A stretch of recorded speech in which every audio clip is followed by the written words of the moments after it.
What's up guys? I want to be talking to you guys about beginner tips. So you just bought your DSLR, you just got your first camera, right? Whatever it is, you got a brand new one. In this case, I'm holding a box for a 5D Mark IV, which, I mean, wouldn't be really a beginner camera. But in your case, let's say you got your brand new camera, you got your brand new DSLR. What do I do now? After you first get your camera, you're gonna want to know everything, the ins and outs about it. That's what I recommend anyone who gets a camera to do first of all. Best way to do that, believe it or not, user manual. I think this thing right here is one of the most underrated things you can use to learn how to use your camera yourself. When I first got my first camera, which was a couple of years ago, 5-6 years ago, that's what I did. I just started to read the user manual. A lot of fancy words, a lot of beating around the bush, but it gets right to it. If you have time, let's say you go to work, you're on your lunch break, you take this with you.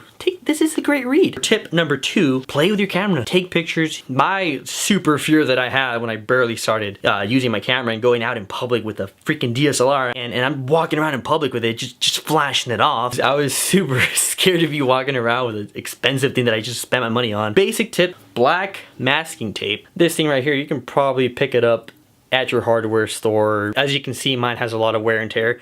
I've used it quite a lot. And what I like to do, you get a piece, doesn't have to be too big, a simple piece of about, I don't know, an inch or so or something less, and you cover up basically the branding on your camera. That is how my camera is supposed to look.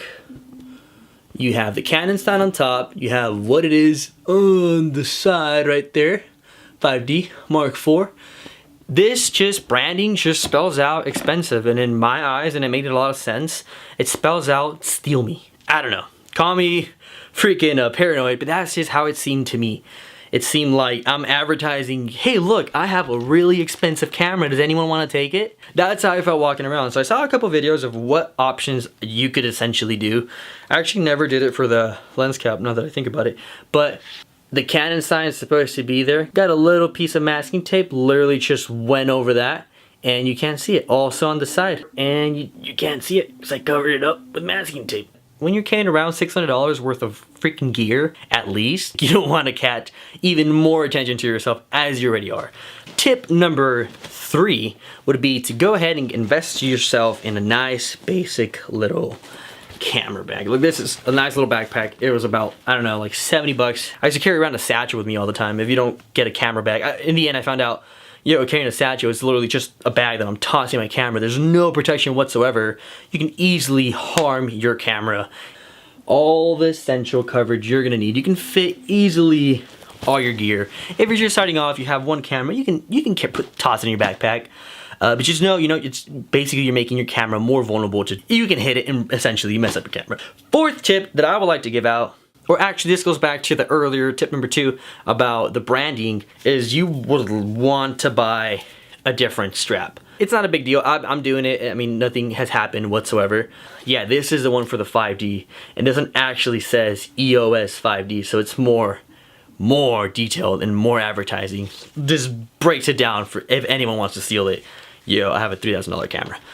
So I would definitely recommend investing in a camera strap that you like. They have a ton on Amazon. You can go to Best Buy, you can go to anywhere you get your electronics. They're bound to have just a black strap for your camera. It's a good way to go if you want to be more discreet, covering up what type of camera you have. In my case, I usually walk around my camera like this. Just literally put my hand, wrap it around a couple of times, and then I just make myself a nice little hand strap. The 4th tip is to not feel overwhelmed. There's a lot of things going to be going on, especially if you're trying to do your research. You're going to start looking into lenses, looking into all these other things. But I'd say calm down, slowly work your way into maybe buying a better lens, maybe working your way up into getting a better camera. Little by little, it's all just baby steps. Essentially, you're going to want to upgrade, but it's a good way to test the waters, see if you're really into it, see if it's really worth spending those extra $1,000 on actually getting a bigger, better camera. Seeing if you really like it, if you really want to invest into getting a better camera, what type of projects are you doing, what type of photography are you doing?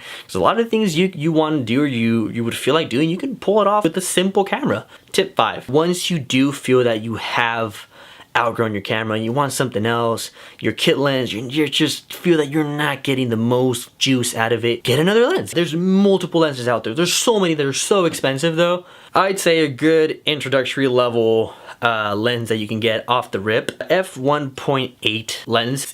I don't know, it's amazing. They literally call it, it's nicknamed the Nifty 50. I really recommended it. I used it a lot. Like that was the first lens I bought because I didn't like my kit lens anymore. I want to do more portraits. I wanted more of that bokeh, which is essentially that blur you see going on when you take great pictures. Like it's just like just super blurred out. Yeah, just saved up like 125 bucks.